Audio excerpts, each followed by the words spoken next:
Hello and welcome to This is Metal with Tom Collier. Today our special guest is Scott Braun, who is a rock photographer.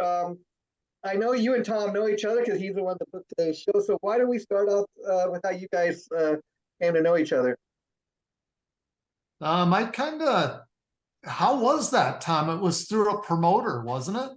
Yeah, I was actually, I was playing, I met you at the Drum Wars, but then I played New York City with Ross the Boss and you shot pictures for me.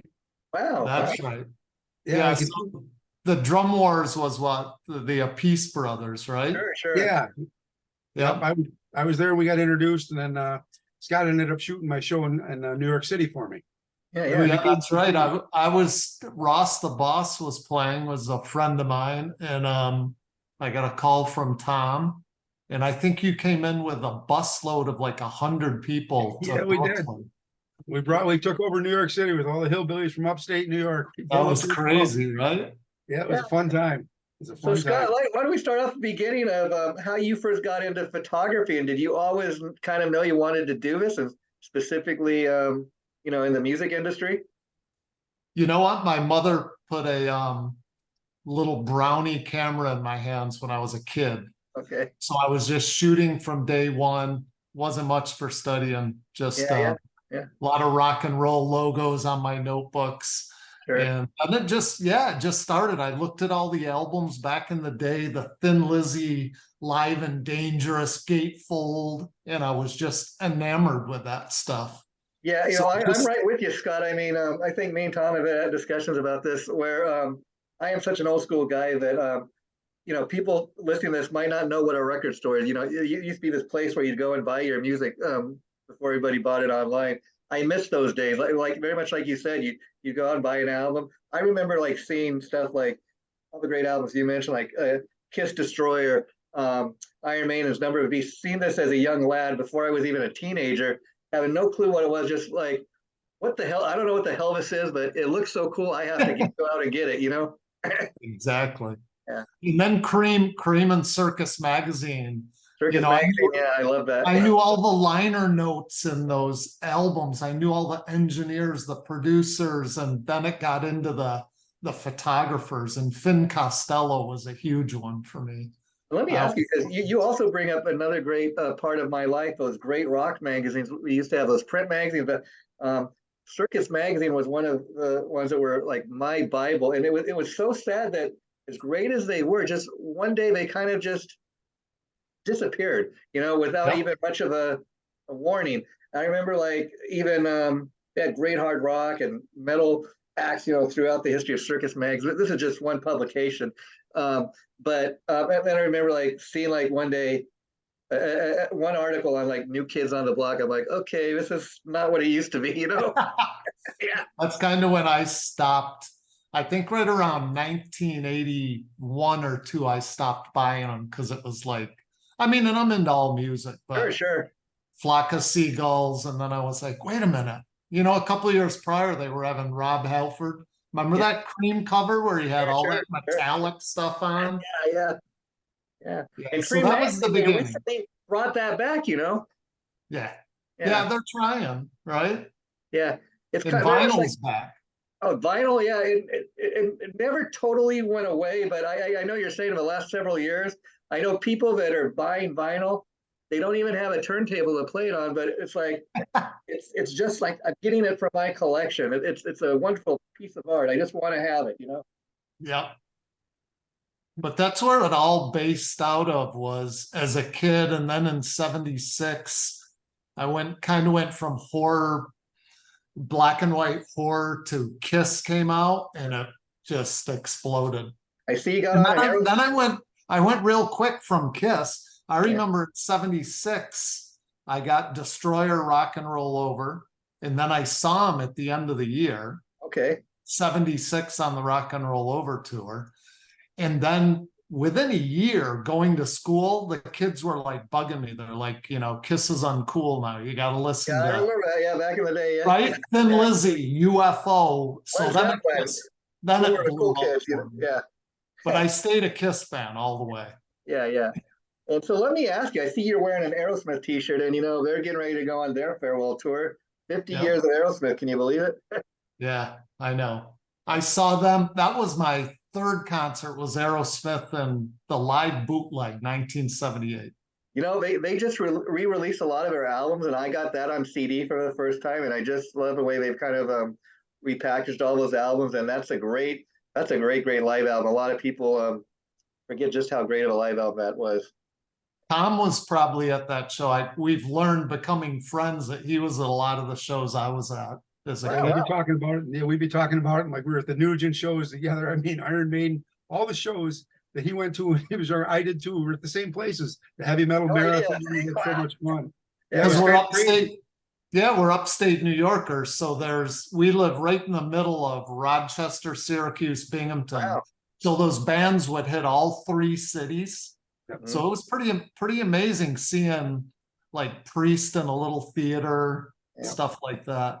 Yeah, and our little This Is Metal show that we're doing today is sponsored by, of course, FireRock Music Group. And I understand you're working with Tom there. So let's talk about what exactly your job is there, and you know what your plans are to be working with that great label. Yeah, I'm pretty excited. I've known Tom for a long time, and this just sort of, I knew he's been quiet for like months, and he's never quiet. But I knew he was very busy. So he just sort of approached me and asked me to be the creative director. Yeah, you know, I'll tell you a funny story about this, Scott, is I had another guy that previously co-hosted the show with me, and then he announced to me one day he was no longer interested in doing the show. So I had to think for a while, like, okay, who could possibly, you know, be a new co-host? And like I shared with Tom, he was one of about 3 people that came immediately to my mind.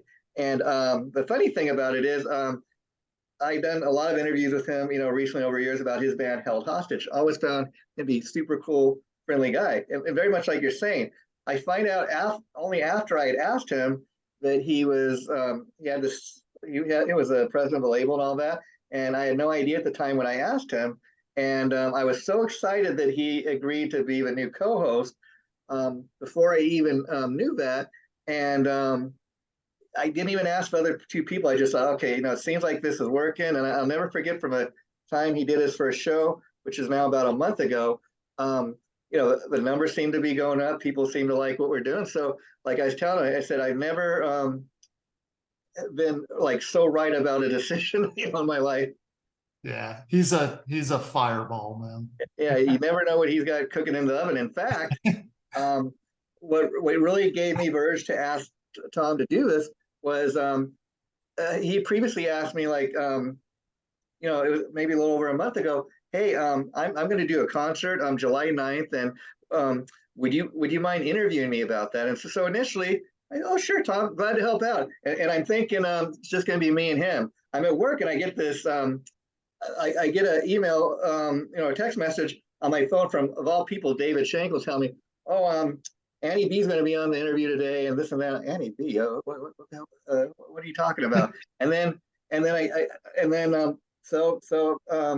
B jumps on, a couple other people, and I was quite surprised. I take great pride in kind of being prepared, but Tom had given me a great surprise in that he had all these other people without me taking part in the interview. We're going to also be part of the concert. I said, you know, Tom, I said, I really love that kind of a surprise. It really threw a curveball, but it made it one of the most funnest interviews I'd ever done. Yeah, that's awesome. Yeah. I got a couple like him. Absolutely. So Scott, I just want to talk about some of the bands that you've worked with, from Ghost. And I mean, I know you did the Banger films with Triumph. Why don't you talk about Judas Priest, UFO, Michael Schenker? Why don't you talk about some of the bands that you enjoyed shooting the most or something like that? Just tell us a little bit about that. Yeah, it was kind of a dream when you know, as a kid, I always wanted to be in New York City. And I've lived in every big city. And finally, I made it to New York, did all my graphic design. And one day I was working ad week at BB King's. Okay. And the guy really liked me there. And he kept seeing me with my camera, because at ad week they had, you know, it's all advertising people, but Joan Jett showed up. She was promoting a brand. And some of these rock people were showing up. George Clinton, Parliament Funkadelic.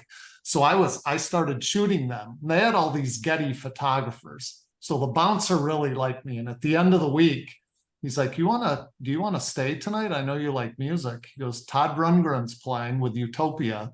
Wow. And he goes, I'll give you backstage passes, green room access, and you can shoot the whole show.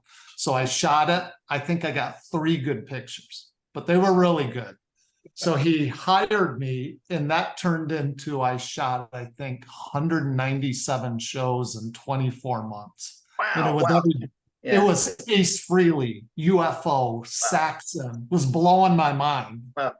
I mean, like you're pitching yourself, right? And what I love about that story is you hear people talk about how they first got into what they do. In your case, photography, and you really are living your dream. And it's cool because you sound like the kind of guy that you knew I'm going to have to do certain things to kind of get my foot in the door. And I love the fact that you're not one of these people say, oh well, I'm only into hard rock and metal. Those are only bands I'm going to. The fact that you shot the Funkadelic. I mean, that's just one example. You get your foot in the door, but hey, that's a great legendary band. Why not, if opportunity comes knocking, why not answer all the doors, if you know what I mean?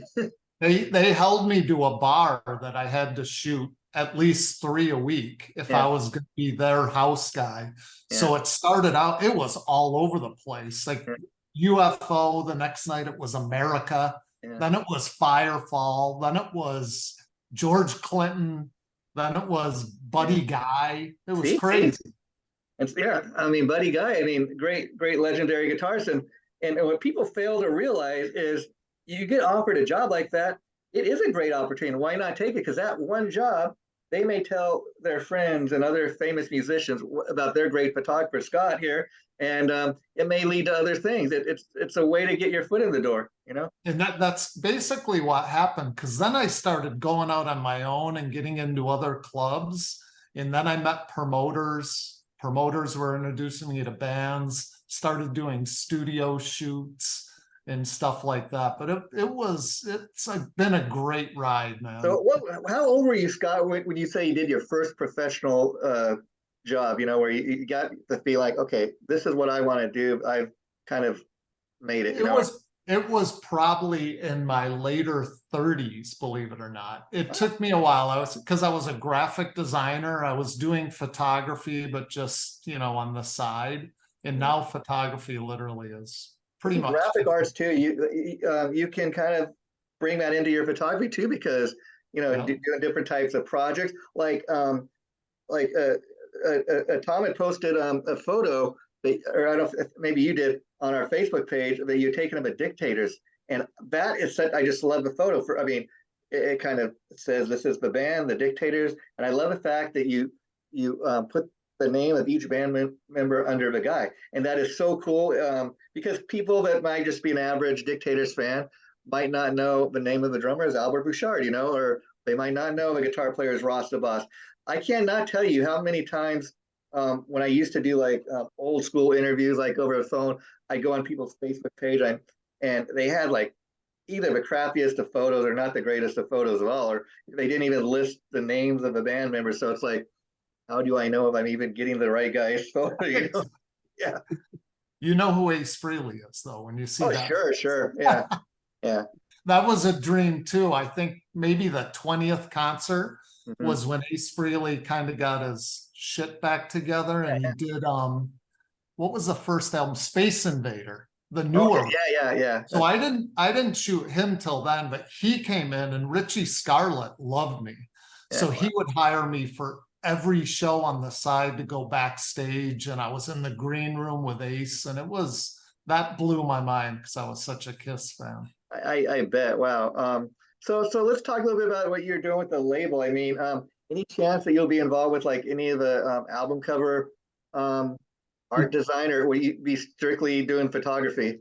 It's going to be, Tom and I have talked pretty good on that. It's going to be photography of bands. We're going to hold people to a high level to bring really professional looking stuff. Yeah. So hopefully I'll be doing a bunch of traveling. We already have a couple in the can that we're doing. Then we talked today about web design, because I do web design. So we can do that. Motion graphics for little lyric videos. We could, and yeah, album covers, anything. I mean, Logos. Tom was sharing with me about the label so far that they've signed like, I think something like at least 100 artists, and they've got they don't have really much of a web presence as of yet, but it's amazing that they've had the success they've had with very little web presence at this time. Not too many people are able to get away with that. And we're doing a website as we speak. Yeah. For FireRock. So he's gonna have a bona fide big ass website. And you know, also being into photography, you know, it's a lot more. People don't realize that you're doing a lot more than just taking pictures. And what I mean is, like, so many of us, when you know you go to a concert these days, you know, a lot of times they will allow you now to take your phone, and people take, you know, pictures on their phone. But unless you got a great phone with a great, you know, lighting and stuff, a lot of times, unless you really know what you're doing, the photos come out looking really grainy. And so, like, how did you learn how to do all that? Because I mean, again, there is a certain art to what you do, you know? It was college. You know, I had shot when I was a kid, so I always had the composition and I was always drawing. Yeah. But in college at the University of Tennessee in Buffalo, you know, I had darkroom experience and they really taught you composition. So that's kind of like my photos. I don't know if you've seen some of them. Oh, I've seen it. I in preparation for today, not only did I check out the photos you sent us, but I went on your Facebook page and I was impressed. I mean, you even had stuff like I seen an ABBA tribute band. Yep. How cool is that? I mean, again, you know what? I really don't do stuff like that, but they came in, and my wife is a big ABBA fan. So they came in and I read about them, and they're all from Sweden. And some of the band members, like the guitarist and the drummer, actually recorded some of the albums with them. So it was a tribute, which I despise the word tribute band, but they were all from Sweden and they were pretty impressive. Yeah. So since you guys know each other, let me ask you, Tom, you said you've had Scott here take photos of your band. So what was that like? I mean, like does he take concert photos when you guys are performing, or when you're doing an ad campaign? What's been your experience with working with him so far? So it's been fantastic because he does take all our concert photos, our photos, you know, our photo shoots, things like that. He actually shot us at the Metal Hall. FireRock brought him out to the Metal Hall for the Twisted Sister show, and he'll be back out there again. Jason, you'll meet him there in person. Okay. Yeah, Scott's going to shoot the Metal Hall for us in the NAMM show. But he's fantastic because what he does, he's not only shooting, he comes up with the ideas. He'll say, okay, this right over here is this place I want you to pose. I want you to pose like this. You know, he'll tell you different things. He gives us so much guidance. And as far as album covers, he actually was the creative director on Epic and Great American Rock. Scott was hired to do that. Wow. So he took care of setting all that up and stuff. He worked with Stan Stecker, the famous artist. But I would have to tell you, when you're in the business, you've got to get someone like Scott if you want to look professional. And he has done such an incredible job. That's why he was like, when the label, we needed someone. It was like we reached out to him. I mean, I said, there's nobody else. I never thought of one other person, Scott. And he designed the label logos too. He did the label logos and the Held Hostage logos. He designed them himself. Yeah, that thing behind Tommy's head I designed. Yep. Yeah. I love that. You know, again, it stands out. People, oh, Held Hostage, what's that? And they do research and they're able to find out. That's a band. Okay, band from New York, Tom Collier. Yeah. But, you know, going on your Facebook page, even the band Facebook page, always been impressed with the photos, Tom. Very professional looking. Again, like I said, some bands are great at that and they take the time. And other bands, I don't even know if they realize how important like having great looking photos are.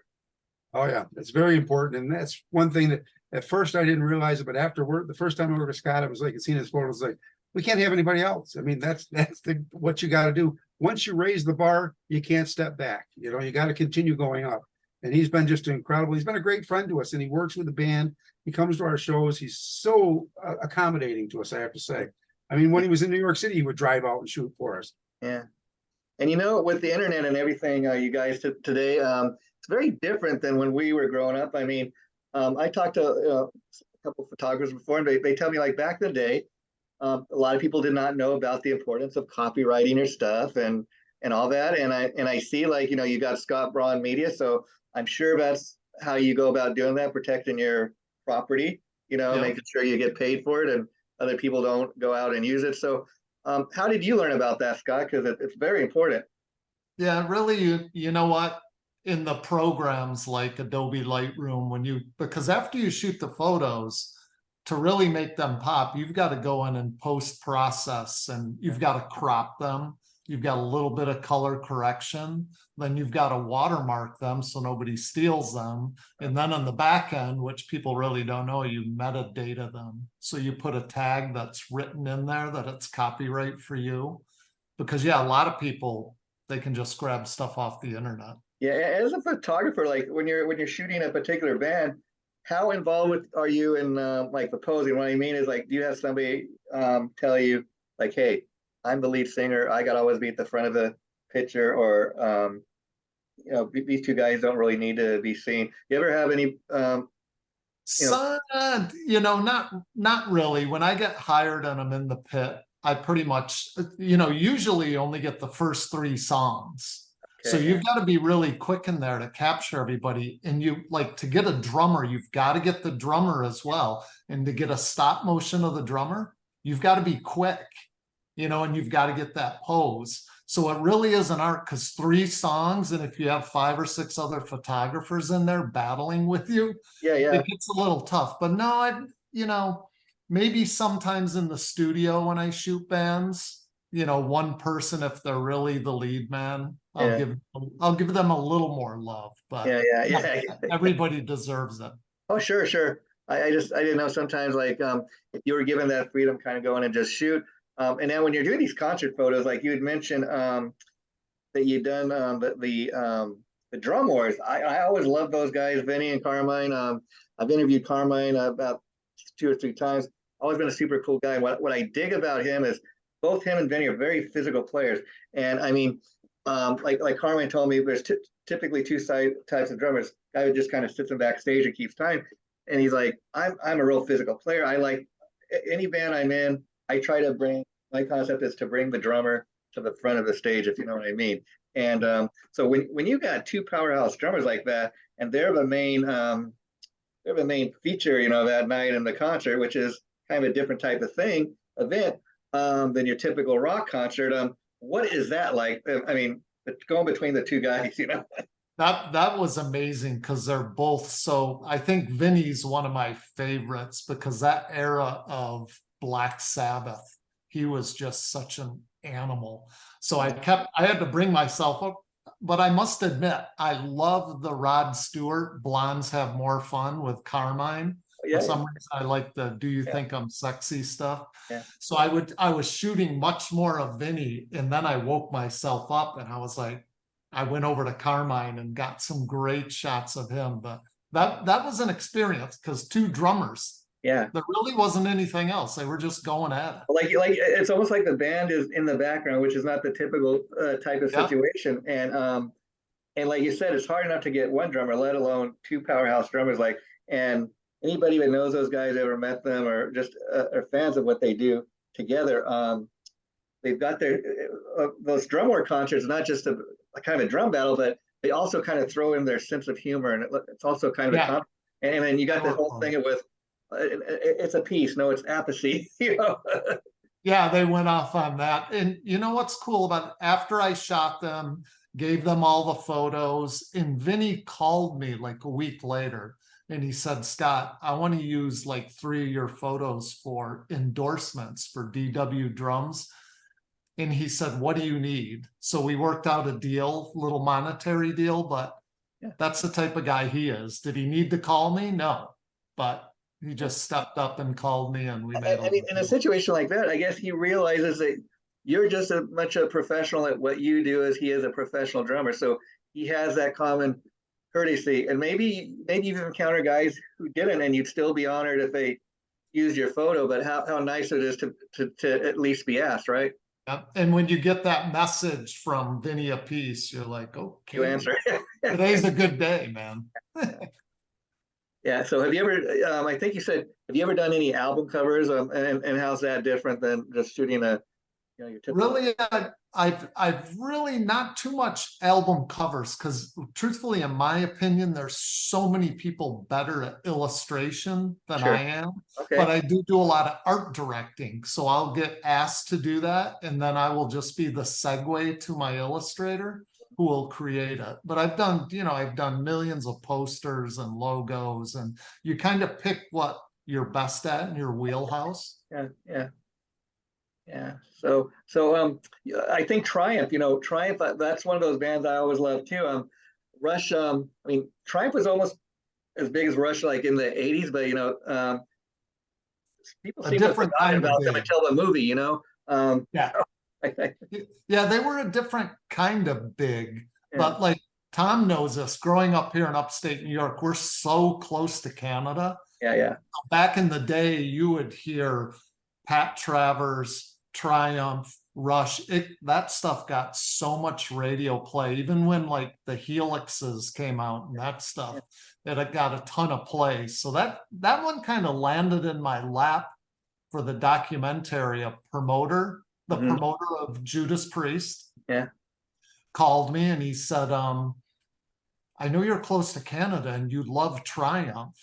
He goes, could I get you hired to work for Banger Films for their documentary? And they were having it was called a Super Fan Fest. Okay. You had to write in this whole thing to get in, and they picked 100 fans from around the world. And whoever they chose got a ticket to come to the Metalworks studio in Mississauga. That's Gil, the drummer's studio. Banger Films was there, and they did this whole thing. They had a museum, they were doing a speaking thing. You'd get your picture with the band. So I was the guy hired to do all that, but they didn't tell anybody that Triumph was going to play for the first time in 30 years. Wow. They were doing literally a speak to each of the guys on stage. They got off stage and everybody was just chit-chatting, and all of a sudden they ran backstage, the curtain dropped, and that big Triumph light and all the dry ice came over, and they broke in to lay it on the line. People were crying.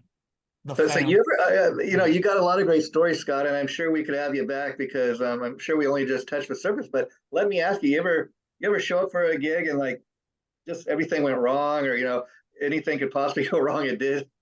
Yeah, I've been at a few. For Judas Priest in Philly, I had shot I think 450 shows, and these two kids who I guess were in charge wouldn't let anybody in the pit.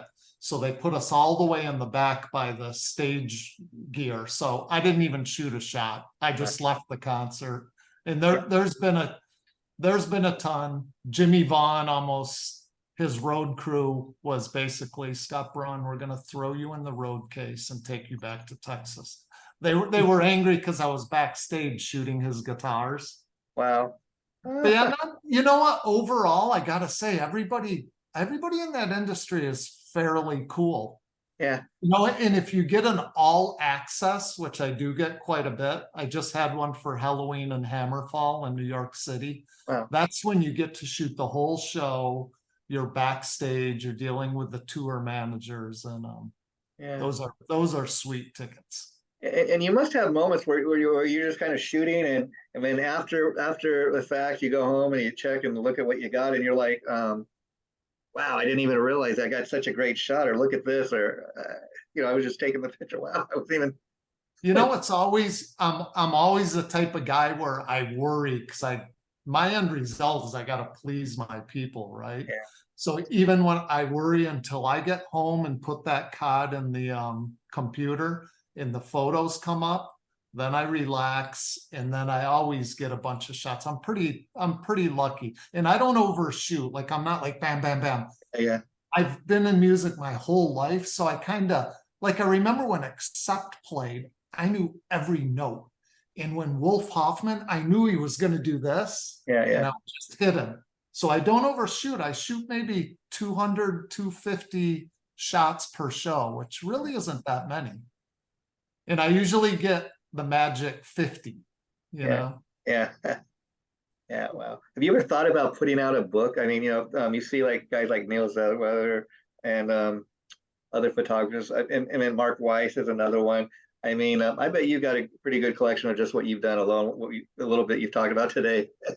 I think I'm getting there, but I've always been, you know, even when I was doing all these fantastic New York City shots, Yeah. people were like, put out a book, go to this art show. I've never put my stuff on a wall. I've never done an art show. A book, I don't think I'm quite there. I don't even know if I'd want to. I think I'd rather have a really good Maybe not a web book, but I think presentation. you could have an event where you at least, you know, rent out a room or something and show off some of these cool photos. You know I what? mean, because what you got to realize is even like a Facebook page, people come across your Facebook page. I think as I was when I first came across when I knew we were going to be talking to you. Pretty impressive photos. Wow. You know, wow, this guy is great at what he does. I think people would come to an event like that, especially people into this type of music. You know, typically hard rock and metal. They're really like love their music. They love their bands, and I think such an event would be fun for people to go check out. You know what? I will take that to heart because New York City has so many great venues and it's Yeah. such a cool vibe. Yeah. Yeah, a little space with some of my stuff. If I could creatively think of a way to do it, like I mean, I'd love to have a you'd be projector. surprised, Scott, but even I'd be willing to go on a limb here and say, like, even some of these rock crews that I bet would be interesting to have a guy like you, where they had a, you know, had a table off the side of just your all the great bands you shot. You know, Yeah, you I will take that to heart. Maybe Tommy will push me to do that. hey, you never know, huh? Absolutely. Maybe Hell Absolutely. Hostage will get on one of those rock cruises one day. Well, we actually talked about going on the rock cruise. We were thinking about going on the Kiss cruise last year. Yeah. We talked about it, but didn't quite work out. But we looked into it pretty hard. We were thinking about doing that. So Never know. There's always time until we went on that. We'd have to take Scott and you on the Kiss cruise because I know you're both big Kiss fans. Yeah. You know, in fact, Scott, before you wrap up the interview, and I really want to put the olive branch out there and say you're welcome back here anytime because I think you've got so many great stories that we've just scratched the surface. But you know, part of the reason, again, when I asked Tom if he wanted to be my new co-host, you were one of the first names he brought up to me. He says, you know, I want to have guests on here, but I want to have more than just you know, guys that play in bands. I want people that work in the music industry from all aspects. You know, people, the rock photographers, the guy that's a roadie, the guy that you know, drives a truck.